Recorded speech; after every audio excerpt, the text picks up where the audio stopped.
নমস্কাৰ দিবলৈছো এই মুহূৰ্তৰ কেইবাটাও বিগ ব্ৰেকিং নিউজ তথা গুৰুত্বপূৰ্ণ খবৰ আজি 31 জুলাই শুক্ৰবাৰ 3 আগষ্টৰ পৰিৱৰ্তে 1 আগষ্ট তাৰিখে ৰাজ্যৰ লাখ লাখ অৰুণোদয় আঁচনি হিতাধিকাৰীসকলৰ বেংক একাউণ্টত সোমাই যাব 2500 টকাকৈ ধন বানপানীৰ ফলত আক্ৰান্ত হোৱা ৰাইজৰ বাবে আহি পৰিছে এক বৃহৎ সুখবৰ বানাক্ৰান্ত ৰাইজৰ ঋণৰ EMI কৰি দিয়া হ'ব মাফ ভুৱা অৰুণোদয় আঁচনি হিতাধিকাৰীসকলক লৈ কঠোৰ পদক্ষেপ ৰাজ্য চৰকাৰৰ কৰ্তন কৰা হৈছে ৰাজ্যৰ লাখ লাখ ভুৱা হিতাধিকাৰীৰ নাম ৰেচন কাৰ্ড হিতাধিকাৰীসকলে আজিয়ে কৰক এইকেইটা কাম 1 আগষ্টৰ পৰা সম্পূৰ্ণ নতুন নিয়মেৰে সংগ্ৰহ কৰিব লাগিব ৰেচন বানপীড়িত শিক্ষাৰ্থীসকলৰ বাবে ৰাজ্য চৰকাৰৰ এক বৃহৎ পদক্ষেপ বিনামূলীয়া পাঠ্যপুথি প্ৰদানৰ লগতে 5000 টকাকৈ এককালীন আৰ্থিক সাহায্য লাখপতি বাইদেউ আঁচনি হিতাধিকাৰীসকলৰ বাবে আহি পৰিছে এক বৃহৎ সুখবৰ অতি শীঘ্ৰে আপোনাৰ বেংক একাউণ্টত সোমাই যাব 25000 টকা অসমৰ মাননীয় মুখ্যমন্ত্ৰী হিমন্ত বিশ্ব শৰ্মাই কেইবাটাও গুৰুত্বপূৰ্ণ ঘোষণা কৰিছে লগতে আহি পৰিছে দিনটোৰ কেইবাটাও গুৰুত্বপূৰ্ণ খবৰ তথা বিগ ব্ৰেকিং নিউজ সকলো গুৰুত্বপূৰ্ণ খবৰকেইটা জানিবৰ বাবে ভিডিঅ'টো অকণমান স্কিপ নকৰি শেষলৈকে চাই থাকক আৰু ভিডিঅ'টোত এটা লাইক কৰি দিয়ক লাখপতি বাইদেউৰ ক্ষেত্ৰত আগতে গ্ৰুপে লোন পালে তাৰ ৰেজিষ্ট্ৰেশ্যন আদি চৰকাৰে ৰেহাই দিছিল এইবাৰ আমি উল্লেখ কৰিছোঁ গ্ৰুপ নহয় ইণ্ডিভিজুৱেল বাবেও যদি কোনোবা আই মাতৃয়ে লাখপতি বাইদেৱে বেংকৰ পৰা লোন পায় আমি ষ্টাম্প ডিউটি আদি সম্পূৰ্ণ ৰেহাই দিম আৰু 9 লাখ লাখপতি বাইদেৱে লোন পাব যাতে পাৰে তাৰ কাৰণে আমি ক্ৰেডিট গ্যাৰেণ্টি ফাণ্ডৰ আমি নিৰ্মাণ কৰিম দিবলৈছো এই মুহূৰ্তৰ এটা বিগ ব্ৰেকিং নিউজ মুখ্যমন্ত্ৰী হিমন্ত বিশ্ব শৰ্মাই পদত্যাগ কৰিব লাগে মোদী চৰকাৰৰ পৰা বানাক্ৰান্ত ৰাইজৰ বাবে এটকাও আনিবলৈ দম নাই হিমন্ত বিশ্ব শৰ্মাৰ এইদৰে পুনৰ বিস্ফোৰক মন্তব্য কৰিছে বিধায়ক অখিল গগৈয়ে কয় যে গোটেই মানুহৰ জীৱন জীৱিকাৰ সপোন চব ভাগি শেষ হৈ গ'ল NDRFৰ পৰা মৃত ব্যক্তিৰ বাবে 4 লাখ টকা দিছে প্ৰধানমন্ত্ৰীয়ে 20 লাখ টকা ঘোষণা কৰিব লাগিছিল কিন্তু 20 লাখটো দূৰৰে কথা হিমন্ত বিশ্ব শৰ্মাই মোদী চৰকাৰৰ পৰা 1 পইচা আনিব পৰা নাই 1 পইচা ঘোষণা কৰা নাই এতিয়া উপায় নাপায় ৰাইজে দিয়া পইচা কেইটাৰে পৰা মুখ্যমন্ত্ৰীয়ে বানত মৃত্যু হোৱা ব্যক্তিক 5 লাখ টকাকৈ দিয়াৰ কথা ঘোষণা কৰিছে মই মুখ্যমন্ত্ৰী হোৱা হ'লে পদত্যাগ কৰিলোহেঁতেন এই সময়ছোৱাত যদি প্ৰধানমন্ত্ৰীয়ে এটকাও নিদিয়ে মই পদত্যাগ কৰিলোহেঁতেন মোৰ সেলফ ৰেসপেক্ট আছে আত্মসন্মানবোধ আছে বিবেচনা আছে আপোনালোকে ৰাজনীতি কৰিবলৈ গৈ আত্মসন্মানবোধ নাইকিয়া কৰি পেলালে অসমৰ কয়লা চাহপাত চব বস্তুৰ টেক্স দিব লাগে কিন্তু মানুহ মৰি শেষ হৈ গ'লেও মোদী চৰকাৰে এটকাও নিদিয়ে এইয়া হিমন্ত বিশ্ব শৰ্মাৰ কাৰণে লজ্জাজনক কথা শিৱসাগৰ যোৰহাটৰ মানুহক চৰকাৰে বচোৱা নাই সাধাৰণ মানুহেহে বচাইছে এইদৰে ডাঙৰ মন্তব্য কৰিছে বিধায়ক অখিল গগৈয়ে আজি 11টা দিন গ'ল মোৰ জীৱনত দেখা আটাইতকৈ ডাঙৰ বানপানী এবাৰৰ যিটো বানপানী এইটো আনৰ লগত তুলনা নহয় আপুনি নিজে দেখিলে 11 দিন হৈ গ'ল এতিয়াও ঘৰৰ ভিতৰত পানী সেইকাৰণে মই অসমৰ মুখ্যমন্ত্ৰীক বাৰম্বাৰ কৈ আছো যে আমাৰ প্ৰত্যেকটো বানপীড়িত পৰিয়ালক 10,000 বা 15,000 টকাকে দিলে নহ'ব তেখেতে এতিয়া 15,000 টকাকে দিবলৈ লৈছে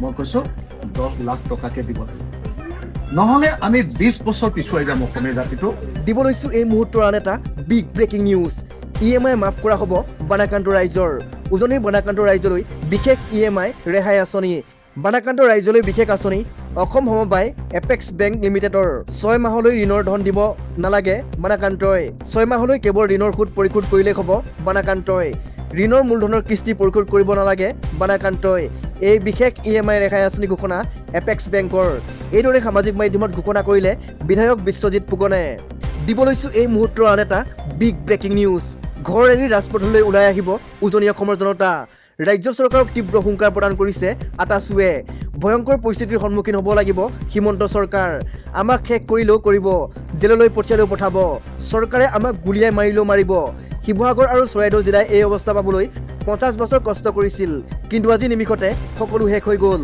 সকলো শেষ কৰি নিলে পলয়নকাৰী বানে সকলো ধ্বংস কৰি পেলালে এই পলয়নকাৰী বানে কিন্তু এই বান কেনেকৈ হ'ল ক'ৰ পৰা আহিল আমাক ইয়াৰ উত্তৰ লাগিব দিখৌ দৰিকা আদি নদীৰ পানী কিয় হ্ৰাস নোপোৱা হ'ল আমাক উত্তৰ লাগিব মথাউৰিসমূহ সময়মতে কিয় নিৰ্মাণ কৰা নহ'ল তাৰ উত্তৰ লাগিব কোনে এতিয়া শিৱসাগৰ আৰু চৰাইদেউ জিলাক ৰক্ষা কৰিব যদি কয়লা আৰু শিল খননৰ বাবে এই ব্যৱস্থা হৈছে তেন্তে ভয়ংকৰ পৰিস্থিতি হ'ব উজনি অসমৰ সকলো ৰাইজ ৰাজপথলৈ ওলাই আহিব এখনো কয়লা আৰু শিল বাহন পাৰ হ'বলৈ নিদিওঁ তীব্ৰ হুংকাৰ প্ৰদান কৰিছে আটাচুৰ সভাপতি বসন্ত গগৈয়ে দিবলৈছো এই মুহূৰ্তৰ আন এটা বিগ ব্ৰেকিং নিউজ শিৱসাগৰৰ লগত এতিয়া আৰু ধেমালি নচলিব শিৱসাগৰ লুণ্ঠনৰ বেপাৰ বন্ধ কৰক, অন্যথা ভয়ংকৰ পৰিস্থিতি হ'ব, এইবুলি হুংকাৰ দিছে বীৰলাচিত থানাৰ নেতা শৃংখল চলিহাই।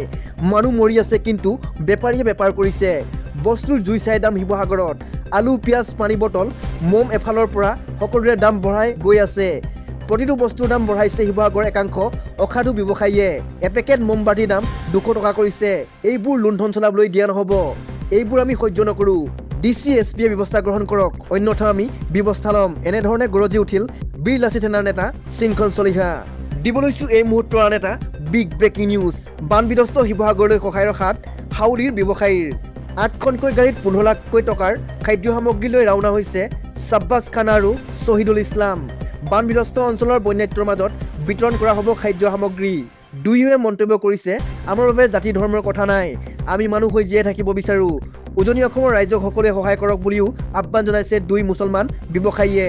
দিব লৈছোঁ এই মুহূৰ্তৰ আন এটা বিগ ব্ৰেকিং নিউজ। 12 দিনৰ পিছতো অসমলৈ কিয় নাহিল প্ৰধানমন্ত্ৰী নৰেন্দ্ৰ মোদী আৰু গৃহমন্ত্ৰী অমিত শ্বাহ। প্ৰলয়ংকাৰী বানত 3খন জিলা বিধ্বস্ত হোৱাৰ পাছতো প্ৰধানমন্ত্ৰী মোদী আৰু গৃহমন্ত্ৰী অমিত শ্বাহ নহাক লৈ প্ৰশ্ন বিধায়ক অখিল গগৈৰ। দিখৌ নদী বাম কৰাৰ ফলত বান হোৱাৰ অভিযোগ অখিল গগৈৰ। কয়লা চিণ্ডিকেট আৰু শিলৰ চিণ্ডিকেট উজনি অসম শেষ কৰি দিলে বুলি অভিযোগ উত্থাপন কৰিছে অখিল গগৈয়ে। তদন্ত কৰি খনন বন্ধ নকৰিলে প্ৰত্যেক বছৰে এই বান হৈয়ে থাকিব বুলি মন্তব্য বিধায়ক অখিল গগৈৰ। নাগালেণ্ডে দিখৌ নদীৰ ওপৰত নদী বান্ধ নিৰ্মাণ কৰি পানী এৰি দিয়াৰ বাবেও বিপৰ্যয় হৈছে বুলি মন্তব্য অখিল গগৈৰ। বানাক্ৰান্ত পৰিয়ালক অসম চৰকাৰে 10 লাখ টকাকৈ ক্ষতিপূৰণ দিয়ক বুলিও দাবী কৰিছে বিধায়ক অখিল গগৈয়ে। বানত ক্ষতিগ্ৰস্তক 15,000 টকাকৈ এককালীন সাহায্য দিবলৈ ওলোৱাটো অপমানজনক বুলি মন্তব্য বিধায়ক অখিল গগৈৰ। বিজেপিয়ে বানমুক্ত অসম দিয়াৰ প্ৰতিশ্ৰুতি দিছিল যদিও মুখ্যমন্ত্ৰীয়ে প্ৰধানমন্ত্ৰীক সাক্ষাৎ কৰিব নোৱাৰিলে। জলপ্ৰলয়ৰ কথা ক'বলৈ প্ৰধানমন্ত্ৰীৰ ওচৰলৈ সাংসদ যাব লগা হৈছে। দেশৰ বেলেগ ৰাজ্যত বানপানী হ'লে ৰাষ্ট্ৰীয় দুৰ্যোগ ঘোষণা কৰিলেহেঁতেন বুলিও মন্তব্য কৰিছে শিৱসাগৰৰ বিধায়ক অখিল গগৈয়ে। দিব লৈছোঁ এই মুহূৰ্তৰ আন এটা বিগ ব্ৰেকিং নিউজ।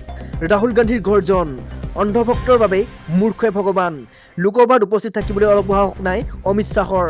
ধৰ্মেন্দ্ৰ প্ৰধান কেৱল নামতে শিক্ষামন্ত্ৰী আছিল, প্ৰকৃততে সমগ্ৰ শিক্ষা মন্ত্ৰালয় RSSে চলাই আছে। অমিত শ্বাহৰ নিৰ্দেশতেই দিল্লীৰ যন্ত্ৰ মন্ত্ৰ প্ৰতিবাদস্থলীত নিৰস্ত্ৰ ছাত্ৰ ছাত্ৰীৰ ওপৰত চলাইছিল পেলেট গান আৰু গুলী। এইদৰে লোকসভাত মোদী চৰকাৰৰ বিৰুদ্ধে গৰজি উঠিল ৰাহুল গান্ধী।